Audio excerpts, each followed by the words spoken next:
We're going to move on to Guillaume. Hi, Tom. Hi, MBT team. Thank you for having me.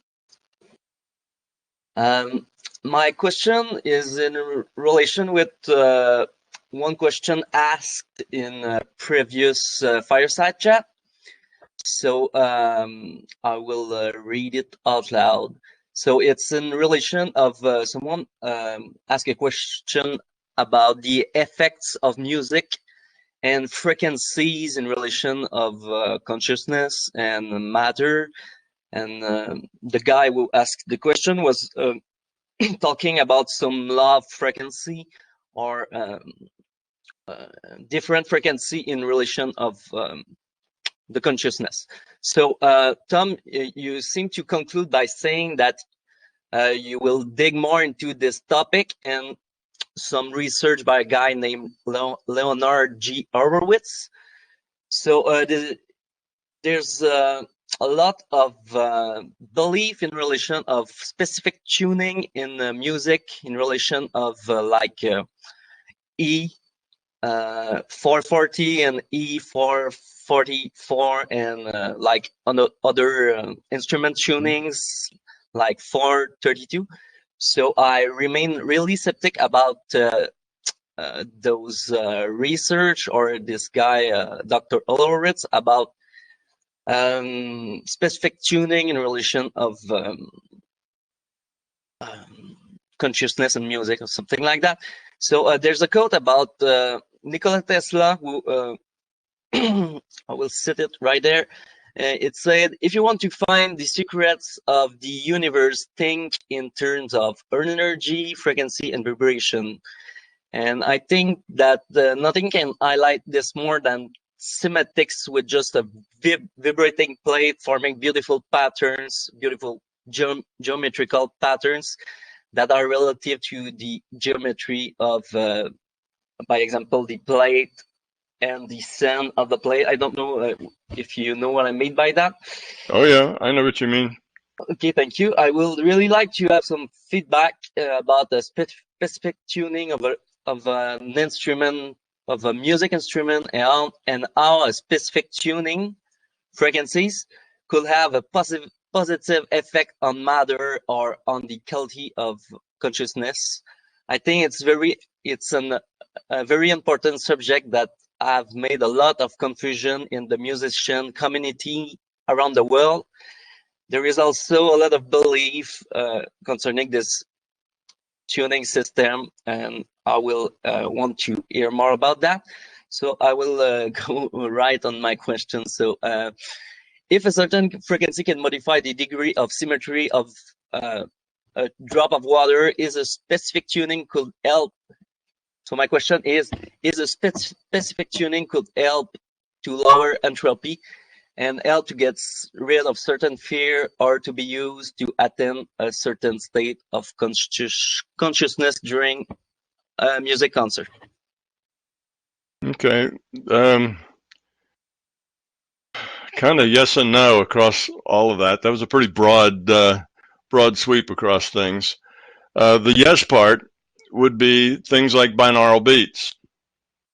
Now, binaural beats is a frequency where you have a pure tone going in each ear, a separate, independent pure tone going in each ear, but the tones, the difference between the two tones, each tone being a single frequency.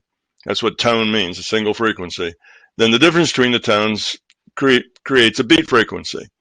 And if you do that in your ears, then the biology is such that the way the central nervous system works is that those tones mix at the corpus callosum, which is the membrane between the two hemispheres. Okay, so you have an aural nerve that takes that sound, turns it into electrical impulses, neural patterns, and those things meet at the corpus callosum, and you can actually hear beats that have never been sound waves. You hear things that have actually never been a sound wave, if you will. You hear them from inside of you, not because there was any acoustic wave hit an eardrum, but because these beats are going on inside your brain. All right, now that has a capability of entraining brain waves.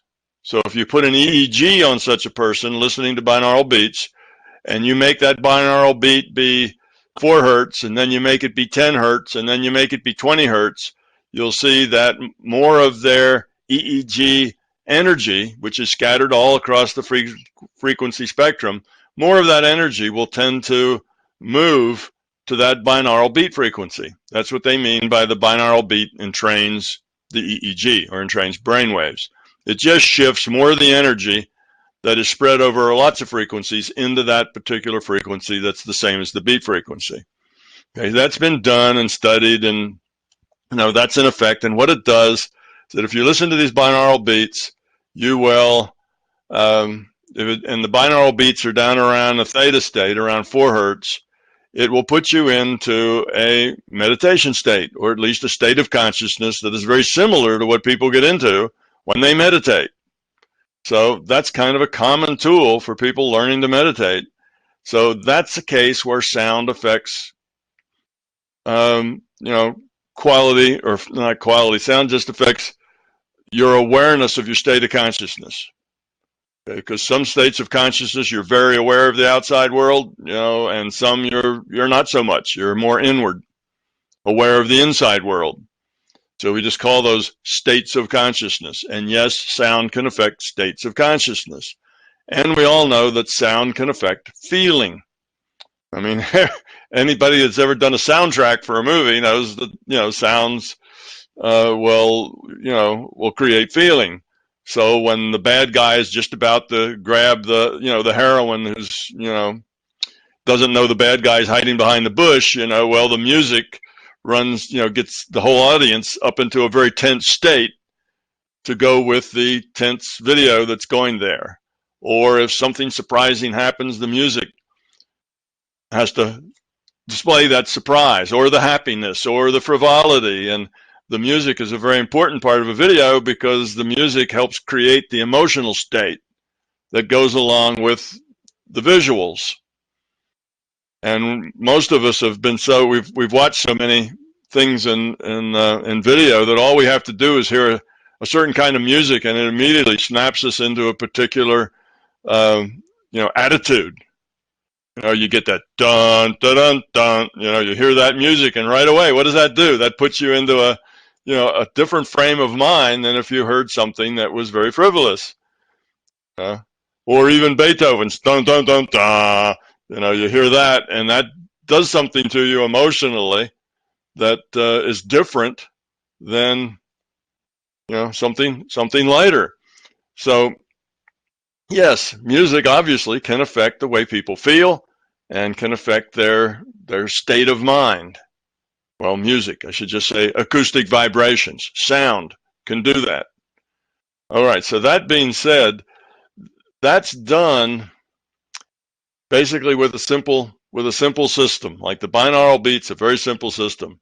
You're getting 2 tones to do beat frequencies at a corpus callosum. So you're having the beat frequency inside the central nervous system. All right, that happens to attrain brainwaves. In the mood music, that has a lot to do with your culture. I suspect different cultures would not necessarily all respond to the same emotional cues that music gives us. That you could take people in vastly different cultures, and they may, there may be some similarities. There'd probably be a lot of similarities, but I'm sure there'd be some differences as well. So some of that is just learned. You learn that certain sounds mean happy, and certain sounds mean sad, and certain sounds mean whatever.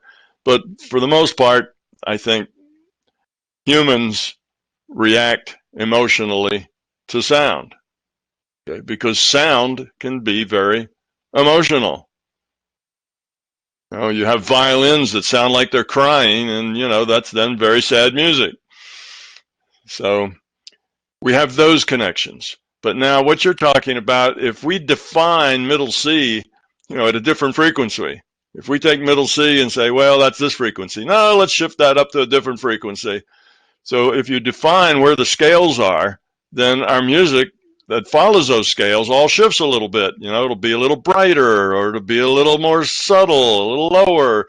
So we can shift and get slightly different kind of mood content to music by shifting it around. And then we'll have arguments about, well, which one is the real middle C and where should it really be? Well, that's a matter of, what should the director of that movie really play in the soundtrack? Well, it's a matter of choice. What is it that you're trying to do? And it's a matter of preference. What does your audience like and how does your audience respond to it? So there is no right or magic place. There's places that are different. You define the tonal scale one way, it's just a little different than if you find it a different way. So if you play the same piece of music that's written, with the same notes in it, but those notes are all defined to be a little higher or be a little lower, then you'll just get a little different response from your audience of what you get. And some people will like one better, some people will like the other. So I don't think there is any right answer to what's best. And by making that middle C in a particular place, it's not going to, it's too complex to do something simple like entrain brainwaves. It's not doing that. So once you get to a level of complexity, like music is very complex. It's not a pure tone and a pure tone. It's lots. It's thousands of tones, and they're overtones, and they're overtones. It's a whole lot of stuff going on. That complexity isn't going to do very specific things. It may create specific moods for many people, but that's a different question than what's the effect of frequency on consciousness. And you started out with a quote that said, what's really important is vibration, frequency, and energy. Okay, well, I basically disagree with all of that. Energy is just virtual energy. There is no energy. No such thing as energy. It's a virtual reality. Well, in a virtual reality, you can have a virtual stick of dynamite explode, and you can get a virtual explosion that will blow things up and scatter dirt and rock for a long distance and do all that sorts of stuff. That's a simulation. That's digital. There really is no energy. And vibration is a physical thing. We can only get a sense of vibration if we live in a three-dimensional reality. Vibration means back and forth. It's a change in space, or a change in pressure, or a change in something. It's That's a vibration. It has to do with change in a media someplace, whether that media is space, or that media is pressure, or that media is something else. We can make something vibrate because physical media somewhere oscillates back and forth. Okay, that's frequency. All right, now let's get into consciousness. Consciousness doesn't have any space, doesn't have any matter. It's spaceless. It's matterless. What's vibrating in consciousness? There is no vibration. Vibration is only a thing that you can model in a physical world, in a PMR. It's physical based. Once you get into consciousness, vibration means nothing. Now, vibration can be used as a metaphor. Now we can use, because we use metaphors that are basically physical metaphors to mean things when we're talking about consciousness. So we can say, okay, I've been doing these spiritual exercises and I can feel my vibration is raised. Oh, I've been around all these awful people and I can feel my vibration has been drugged down to to a lower place. Or we can say, I really like that person for some reason. I just get a good vibe from them. That's vibe for vibration. So that's vibration used as a metaphor, not as actually something vibrating.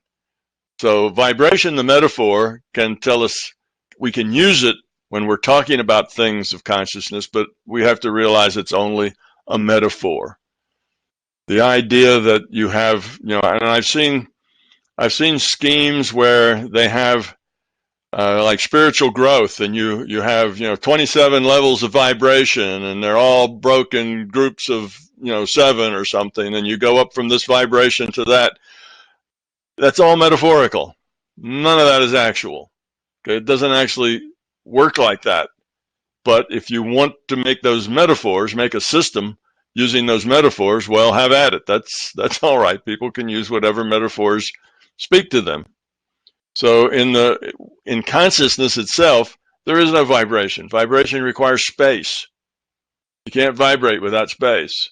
Back and forth. Even a pressure vibration and pressure requires different pressures at different times. Okay, pressures have to come and go. Pressure requires space. So space doesn't exist in consciousness. So I guess there is no music in NPMR.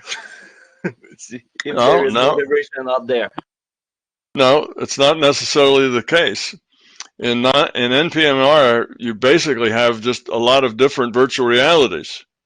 It's not that this is the only virtual reality, and once you're out of this virtual reality, now you're in consciousness space. It's not like that. The virtual realities are everywhere. When you die here, you end up in another virtual reality. When you're out of body, you're in a different virtual reality. Virtual reality just means you get a data stream that has some rules to it. It's not entirely random. It's got information in it. It's an information stream. So it has to have information. Information requires some sort of structure, some sort of meaningfulness. So if you didn't have any information, then everything would just be kind of random. There wouldn't really be any experience. It's the rules or the constraints that make the context that gives us experience. So when you're out of body, you're in a different reality. And when you're in that out of body state, you can hear music. You can go out of body and you can hear all sorts of music there. But you're getting data from a data stream that you are interpreting in terms of music. Okay? Your consciousness, you get data, you interpret that data. So if you interpret the data as music, and why do you interpret it as music? Because that's your best pattern match for it. You say, oh, I'm getting this data. What does it mean? What is it? Oh, it's sort of like music. It is music. But that's your own interpretation of it. And the only reason you can interpret that is because you have some experience with music. If you never heard any sounds, if you had always been deaf and had never heard a sound, you may not say that that was music. You may interpret it some other way. You may say, I feel that and it's like a little tickle going up and down my spine, or some other kind of thing. You might interpret it a different way than music. So anyway, no, it's not that there's no music in any other virtual reality, but this one, there's lots of virtual realities, and music is also part of the interpretation of the beholder. And when the interpreter comes from here, where music is a part of life, then the person's gonna interpret things as music there. Okay, thank you. Could you conclude with talking a bit about your experience with different music, I don't know, and different composer in relation with your big picture view of reality, or some experience you had out there? Yeah, I can I can tell you one thing. One of the realities that I was in, and it was another kind of a PMR reality. I think I heard about that one. Is that some people who were communicating through vocalizing? Basically they communicated with music, right? And the music it seemed to be, I don't know, you almost would say it was telepathic, because it was I'm not really sure what the physics of it was, because I was just there an observer, and since I was one of them, this was a case where I took on the body in their space. So I wasn't sure exactly how it was getting, but I could hear it, and I could hear various sources of it. But the whole communication was done in what we would call music. At least that's what I called it. From my interpretation of what it was music. I'm not sure what their interpretation of what it was, but they didn't actually talk to each other in a way that we do. We have speaking, and then we have singing. We have speaking and we have music, and they're very different. And I don't just mean singing, but music, just like instruments playing. Well, they had stuff that I just would call music, not singing. Didn't sound like voice, It was just music. And all of their communications were done that way. That's how they communicated. And I didn't understand a lot of it because I didn't have the wherewithal to interpret that into something that, that was in my experience. So I could just tell that it was there and that it was happening, but trying to make sense out of it and understand it and interpret it, I had very little luck in doing that. I got some of the general sense of it, kind of telepathically, but as far as the details of it, I had no idea. It was outside my experience base. So yeah, music is a thing. It's because music, sound, is one of our primary intakes. Just like eyes, vision is a primary intake. And just like in sound, vision, there are some scenes, some pictures that make us feel, warm and happy, and other scenes that make us feel, upset and angry. And if you show, thousands of different people, even from different cultures, these scenes, the same scenes that make us happy kind of make them happy, and the same scenes that make us upset would make them upset. Well, there's visual cues that we tie into what we do know that makes us, interpret those things as being, things that make us happy, things that make us sad, things that make us angry. Well, sound, other than sight and sound are the two biggies, right? As far as taking in the information that shows us our world, is sight and sound. Yes, we got touch. Yes, we have taste. Yes, we have smell. But those are small side issues for us. Sound and vision are the two big ones for us. And in both sound and vision, there are set kinds of sounds and set kind of pictures that make us feel in certain ways. So it's just, we attach that meaning to them from experience. A lot of it's part of our culture. Some of it's just part of being human. And, so it's just the meaning that we subscribe to particular sounds based on our own experience and the experience of others. We pick this up out of collective consciousness in many ways. It's part of our culture. So those are our big sensory organs. And in both of them, there's things that people can show us to manipulate us. That's how people sell things visually. Like they make things visual to be attractive. Things we like, make us feel good. We need to buy that. Look at those cherries. They're so bright and cheery red, makes you want to go out and buy one. It probably would taste good because look how pretty it looks. So we manipulate sound to get people to do things and feel certain ways. Part of being human here in this virtual reality.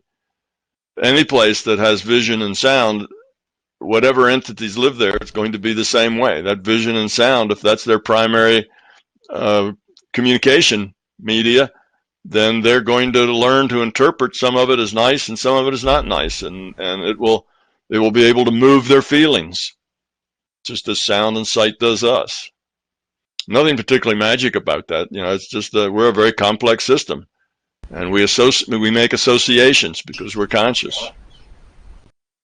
Thank you, Tom. I would like just to terminate my question with if there's a kind of cultural response to some music.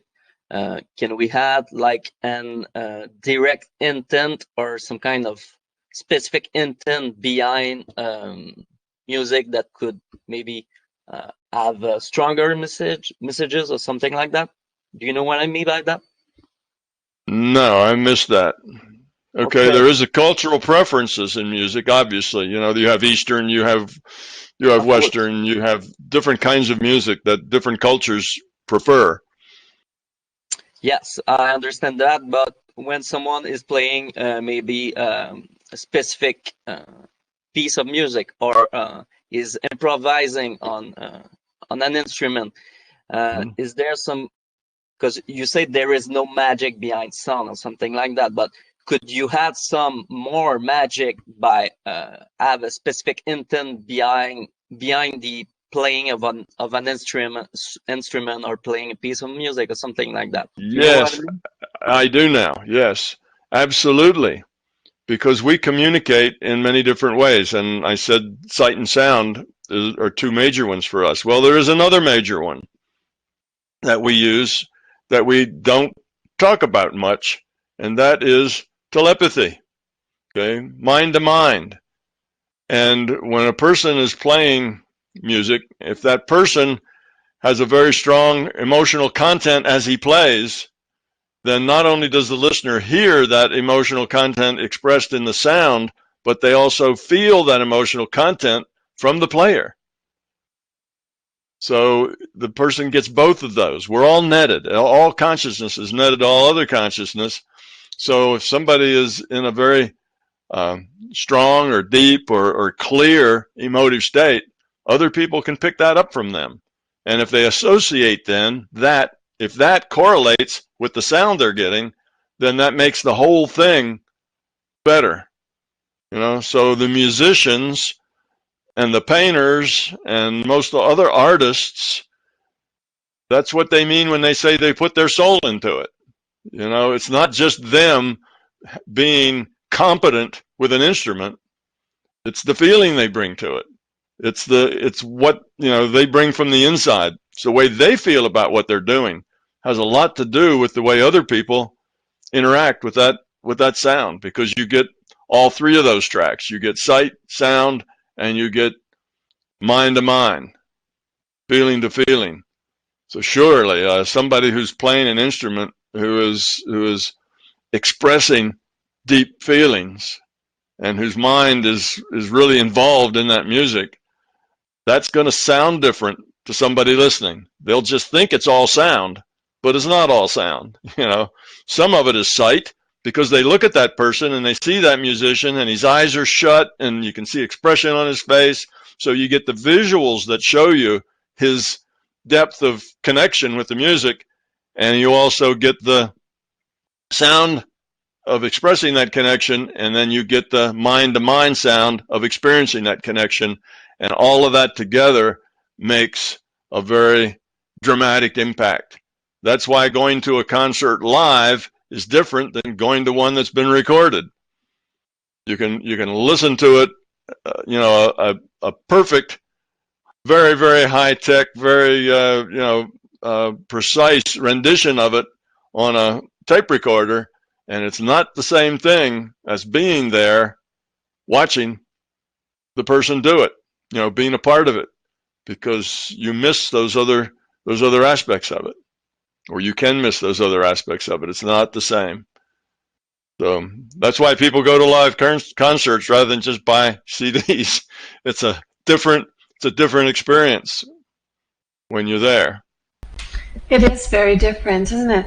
Tom, you also talked about one time how you brought some music to some of the alternate realities you've been to. What was their reaction to that? Yeah, this one reality that I'm talking about, where it was all music, I thought I would play some music for them to see how they interacted with it. You know, it's like if you meet somebody and you don't speak their language, yet they say something, you know, they do something or other. Maybe they wave their hands to try to, you know, tell you what's going on. Well, then you wave your hands back to see if you can't communicate. So I thought, well, let me play some music and see what kind of reaction I get. So I did. You know, I played music with my consciousness, some music that I was familiar with, and I just redid it, emotions and all, and sent it out there to see what would happen. And indeed, they did get it. They did connect to it. They did like it. It was a totally different thing than they had ever experienced before, but they appreciated it, and they liked it. They thought it was really neat. All right, thank you, Tom. Thank you, Guillaume. What I'm going to do next is, oh, sorry, go ahead. I just said thank you to Tom, and I wish I could speak about arts for 1 or 2 hours with. I know. Thank you, Guillaume. What I'm going to do next is we have one question from Cheryl, and we're missing her today. We have some questions from participants who are not here today, and we have some MBT forum questions. And to be fair, I'm going to alternate between those. I'm going to start with Cheryl's question that was left out of one of the sessions because we had so many questions. Cheryl has been contemplating for a long time how to get through her frustration with how she views reality and God. This is what finally helped me move forward. She feels the LCS doesn't really care about avatars as such, what they go through, only about consciousness and its evolution. If an IUOC comes in with high entropy and is in an abusive family, it may be very likely that IUOC is also abusive itself and needs that experience to learn what it feels like, so it can break free from that cycle of abuse. So if this is the case and I am part of this cycle, I want to be smart about this and not feel sorry for myself or be afraid I'm trapped in this cycle and can't ever get free from it.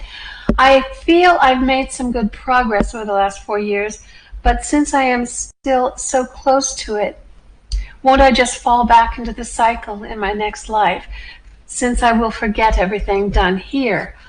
I know I will carry the quality of my consciousness when I leave here, but not any of the data.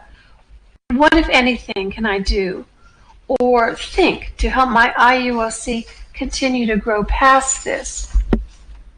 I don't know how I got into this cycle, as I don't have the memory of prior lives, so I can't learn from that. What can I learn from? I just want to be smart about this and not be afraid. I want to stop the cycle before I become the abuser again. I don't want to hurt others, and I don't want to spend eternity trapped in this endless loop of abused and abuser cycle. Well, thank you. The way you break that cycle is just by growing up. When you let that go, when you go above that, outgrow it, however we want to say it, evolve past it, lower your entropy, then you're not that anymore. You change who you are. It's not just about behavior. It's not just that you've learned how to change your behavior and now you're going to go back and do the same thing again. It's not focused on behavior. It's focused on who you are. It's focused on being. So when you change who you are at the being level, then you're changed. You're different. You will not repeat that. You're a different person. See, it's not just changing your behavior. You're different. Next time, you will be different.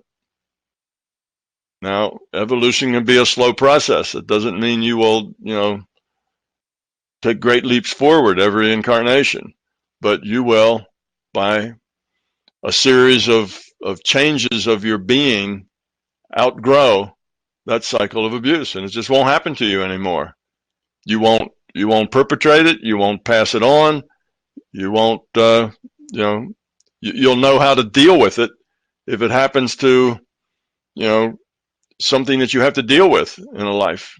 You won't be sucked into it. So you just grow up, Cheryl. And when you've grown up, you've not just changed your behavior for this lifetime, you've changed who you are for all lifetimes after that. You become a different person. So don't worry about passing it on. Just try your best to make the best choices you can. And after that, it is what it is. All right, Cheryl, I hope that helps out. Next question is from the MBT forum, and I've condensed it down to the final sentence here. Is there a continuity of consciousness regarding the consciousness of the free will awareness unit partitioned? Okay. Is there? No. Yeah. Okay. Yeah, I understand that. Okay. That is, the question is really about the continuity of the individual, and this is something that many people kind of get hung up with, because they are really the consciousness of you, you being the avatar. You're an avatar, so your name is Joe, and Joe has an avatar. That avatar has a personality, has lived a life, okay, and that avatar has a consciousness. That consciousness is a free will awareness unit. That free will awareness unit is a subset of an individuated conscious, an IUOC. Okay, now that's the model. Most of you are probably familiar with that model. Now the problem that people have with it is when that avatar dies, that free will awareness unit just gets reabsorbed into the individuated unit of consciousness. The free will awareness unit called Joe doesn't exist anymore. There is no more Joe as far as a free will awareness. That free will awareness unit doesn't go on and then play Joe over and over and over again. It's not like in World of Warcraft or Sims where you play the same character over and over again. When that character dies, you just you regenerate them and go play them again. It doesn't work like that. You play a character, when that character dies, that character's done. You replay a new character that starts off with all the, all the skills and the hit points and, whatever else the metaphor would be in the video games, with all the quality that character has earned, but you play a different character. So what happened to the old character? That old character just doesn't exist anymore. Joe doesn't go on. Joe, who looks just like Joe, talks like Joe, dresses like Joe, likes the same kind of food Joe always liked, doesn't go on doing those things that Joe always did. Joe was just a one-time avatar to be used by that individuated unit of consciousness, logged on by the free will awareness unit, plays Joe. When Joe is over, Joe is done. So there is no continuity of Joe, except in the databases. In the databases, everything that Joe said, did, thought, felt is there, collected in the database. But that's it. Joe is no longer making free will choices. Joe doesn't go up and sit on a cloud, play a harp for eternity, making free will choices about what music to play on his harp. That isn't the way it works. Individuals are throwaways, if you like. It's something you use. The individual has the characteristics that the rule set says that you're going to get out of two sets of chromosomes that mix between sperm and egg, and the rule set determines a lot of that. Chance determines some of that, and if the system wants, it can override and determine some of that if some special need is necessary for Joe to learn what Joe needs to learn. But when Joe is done, there is no more. He's retired. He's in the database, and you can always go back and look at Joe in the database and talk with Joe in the database. You can go back to that database where Joe is, and you can say, hey, Joe, what do you think about the election we're going to have next week? Who would you vote for? And Joe will give you the answer that is the most probable answer that Joe would have said based on everything that was defined as Joe. So Joe exists, can be talked to. Even 100 years later, if somebody still knows that Joe was existing, great-grandpa or somebody can look him up, talk to him, chat with him, and Joe can tell them things that nobody would know but Joe, because it's all there in the database. So that's the story about the continuity of Joe, the continuity of the free will awareness unit.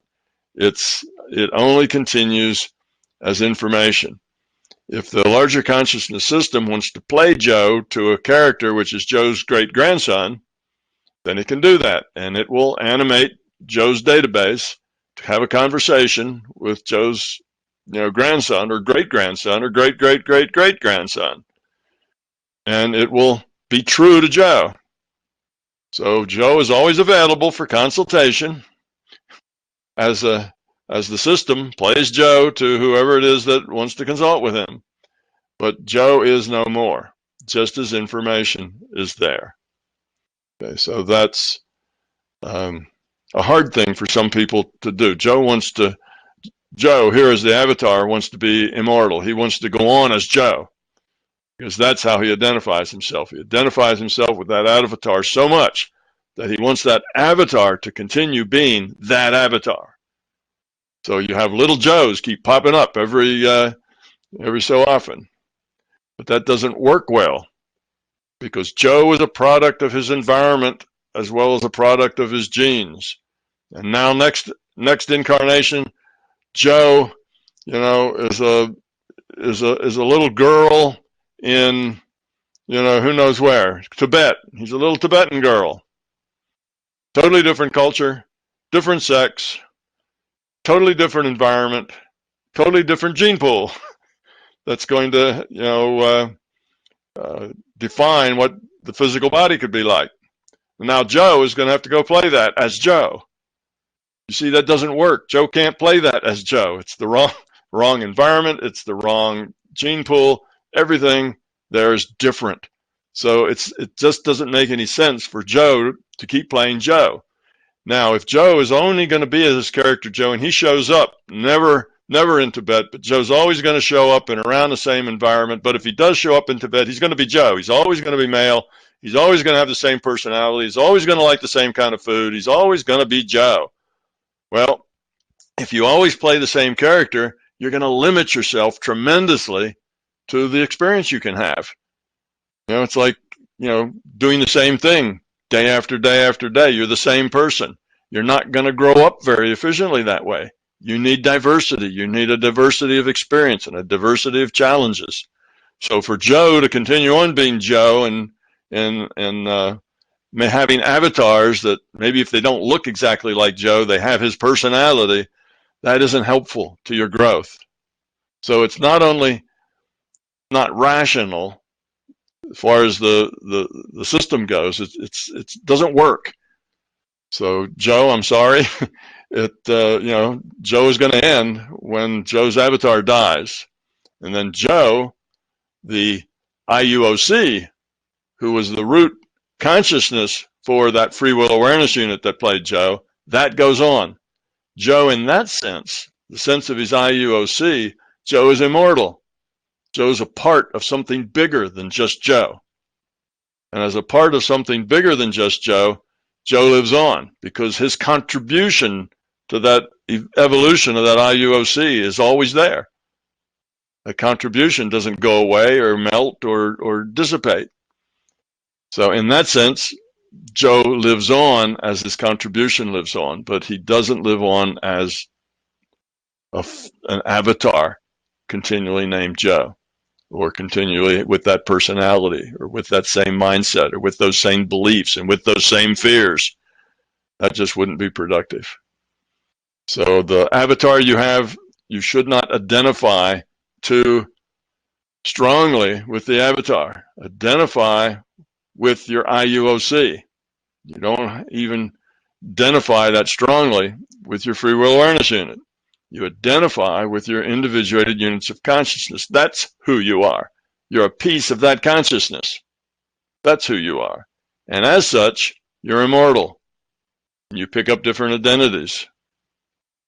As Avatar Joe, you're a throwaway. When Joe's done, Joe's done. Other than data in the database. All right, thank you, Tom. The next question comes from Josh Myers in the December 2019 Fireside Chat. You talked about how you experience sleeping and dreaming at night. You stated that sometimes you don't have any dreams and then wake up the next morning. The dreamless sleep experience can be explained in the materialist model as most of the brain activity shutting down, which is why there are no experiences. The materialist model will also say that this is similar to what happens at death, nothingness because of no brain activity. How does your model explain dreamless sleep? Is there activity that we just don't remember? I'm trying to further understand how being unaware is explained in your model, since I believe you mentioned previously that the IUOC is always aware and conscious, but the free will awareness unit isn't. Well, it doesn't always have to be one way or another. There are times when you can dream and have nothing in your mind. There's times when you don't have to dream. You can be sitting in a chair, looking at the view out your window and have nothing in your mind. And sometimes you can even be driving a car home from work and have nothing in your mind, and you get home and you wonder how you got there because you don't even remember the trip. You remember getting in the car, and now here you are in your driveway, but you have no idea actually of anything that happened in between. So there's lots of times that you can have where there's no processing going on that you're aware of. Okay, that's what being blank means. You're not aware of any processing. which doesn't mean that there isn't any process going on. Now, it doesn't mean that there is necessarily processing going on. You have different things can happen. It's all not just one thing. So there are times when there's just no processing of your free will awareness unit is just not processing any information. And it's not going to do that for a long period of time. If it does that from a long period of time, then somebody, takes you in and puts you in a hospital because you're in a coma. And when you're in a coma, you're just no longer processing information. And with the physical world, it doesn't mean you aren't processing information back into consciousness in the non-physical world. You may still be processing there just fine. Okay, so if it appears here in the physical world that you're not processing, which means you're blank, which means doesn't seem to be any information flow, sometimes that's just a good thing. Sometimes it's a break. Sometimes it's just being relaxing, doing nothing, floating in the void, no thoughts, no processing, and no experiencing, even if you wish to not, if that floating has nothing you see, nothing you hear, nothing you feel, taste, or smell, then there's really no input there. Okay, and that's really not processing. As soon as you think, oh, I'm floating in the void, well, now you're processing. But when you just are without thinking about it, you're not processing.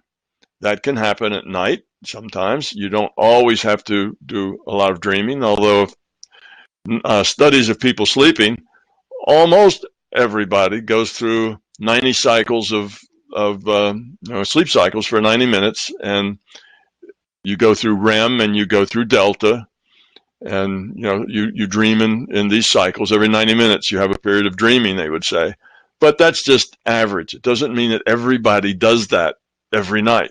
We're all different, and from day to day, month to month, we may dream more, we may dream longer, or we may not remember any of our dreams. We may process some things and not bring them back. Okay, we're a multi-dimensional being. We can be processing on a level other than what we remember here. That can happen too. Or it could be we're not processing, just not processing anything. We're just resting, letting those cycles just go to waste, if you will. Okay, so I wouldn't say that we have to be processing all the time, either here or there. And when we're not aware here, we're processing someplace else. Not necessarily. I would say most of the time we're processing, because most of the time we want to be productive. But it doesn't mean that you can't take a break and not process for a little bit. So it's kind of all of the above, Josh. We do different things different times. Sometimes I have no awareness of dreams at all. Sometimes I will go to sleep and 9 hours of a particularly long sleep, maybe 9 or even 10 hours later, I'll wake up in exactly the same position I was in when I went to sleep. Now, I don't know that I didn't move around and then just come back to that position, but sometimes it seems to me that I never twitched, never moved, never rolled, never did anything, just laid there in that spot and without moving, without thinking. The whole night was spent that way. I'd have to have a camera set up to actually watch me and see what I did. But I think you can be inactive, you can be active, you can dream, you can not dream. Periods of your life where you're dealing more with things, you'll probably have more dreams. When you're not dealing with a lot of stuff, you probably have less dreams, less things to do. If the system's working with you and giving you fear tests and putting you in situations to see how you act, you're going to have lots of dreams. If they're not, because you've maybe passed all those tests, or maybe you're not ready for any of the tests yet, then you won't have very many dreams, or they won't be the same kind of dreams. So it just depends on where you are, the phase you are, and what's going on in your life about how you dream and how you sleep, how much, how long your REM sessions are. Do you really have 90-minute cycles, or are you somebody that only that has 100-minute cycles or 200-minute cycles, or you only have 2 or 3 cycles in a night? I think it changes. Everybody doesn't do the same thing all the time every night. Human beings are not that consistent. So the MBT idea of not thinking, I guess, is just that. Sometimes we don't process. Sometimes we process and don't know it. Kind of the way it is. Consciousness is generally busy because otherwise it's wasting time, but it doesn't have to always be busy. Rest is good too. All right, thank you, Tom. The next question comes from the MBT forum, Pipe Man 84. In this PMR, humans are the avatars used by the most evolved consciousness to incarnate into. So from a scale of 1 to 10 of consciousness evolution, 1 is insects, say 10 is humans, and all other animals somewhere in between. The question I have, where does the consciousness level 20, for instance, incarnate? Are there other PMRs that support higher levels of consciousness than this PMR? Because it seems to me that if they wanted to incarnate here, say as humans, it would be a downgrade, equivalent to a human incarnating as an insect. It doesn't make sense to me. Well, you're saying that the human experience is limited. Because we say that an insect's experience is limited, more limited, say, than a bird's experience, and a bird's experience is more limited than maybe a monkey's experience, and so on. So you're saying there are limitations to the amount of choices, to the size of the decision space that can be, that can be had. And I don't know whether humans are at the top of that pile or not here in this PMR. I'm not sure I would agree with you. They are definitely at the top of the pile as far as having meaningful, having, what I say, a large and meaningful decision space, because human beings can affect and do so much. They can manipulate their environment and each other so much. There's so many choices they have. And though there are other critters on this planet that have much bigger brains than we do, and maybe that doesn't mean that they have more things going on, but they also have much larger cerebral cortex than we do, which is where all the higher thinking is, then maybe they do a lot more of that higher thinking. But they don't live in an environment where they have an as rich and varied decision space as we do. So at least that's the way it would seem. They don't have that same choice space because we have so many things, so many ways that we can create and interact, modify our environment, modify each other, modify ourselves, whereas other entities that may have more time in meditation and more time, thinking big thoughts, but a whole lot less time getting into mischief and causing trouble and, raising hell here on this planet like humans do, creating this huge mix of interactions and consequences that we do. So we're good at that. So the human is a real good place to go to learn because it's got so many choices. So the learning is rich here, but it doesn't mean we think the biggest thoughts. It just means that we have the best capacity for growing up. There may be other creatures here who think bigger thoughts more often than we do. But in any case, you're saying that you can imagine, or you think there must be another form someplace of avatar that allows even richer and more decision space than we have. Well, maybe that's so, but if that's the case, I haven't experienced it. So I would say that, maybe, I don't know, there's lots of possibilities, and I haven't experienced everything, I'm sure, by a long shot, but I'm not so sure that's true. We're about as interactive. We're about as interactive as a animal can be. We're very, we affect each other very dramatically. So there's a lot of feedback and a lot of consequences that we generate here. Maybe there's some other kind of avatar that would generate more consequences, but I don't know. Maybe not. This may be, I mean, what else could we do?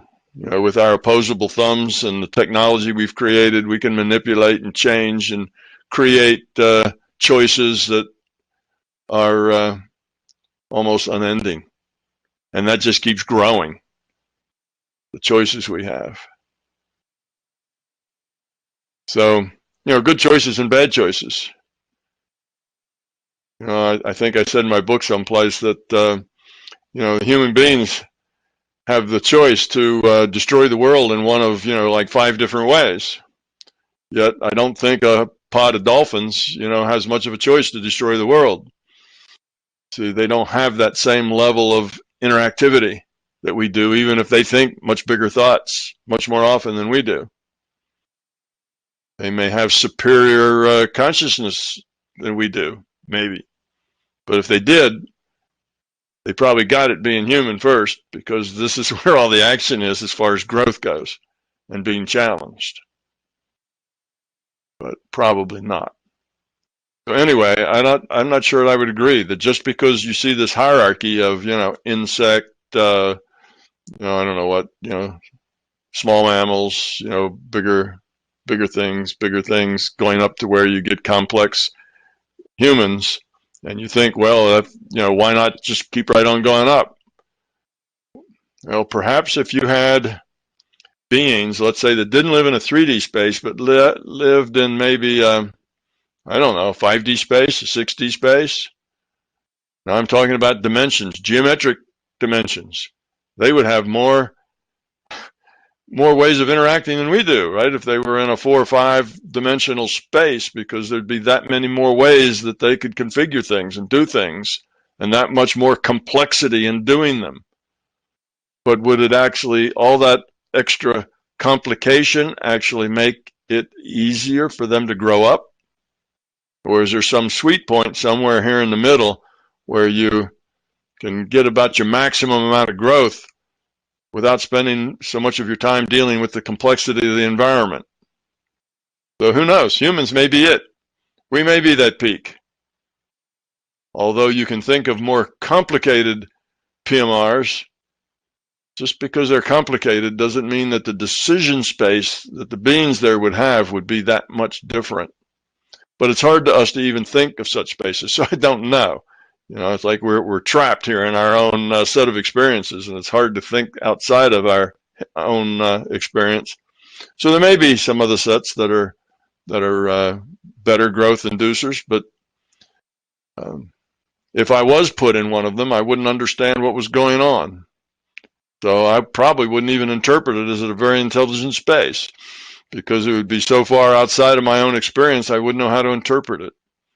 So we can say that possibly there are things that are more that are faster track evolution than human, but it's also possible that there aren't.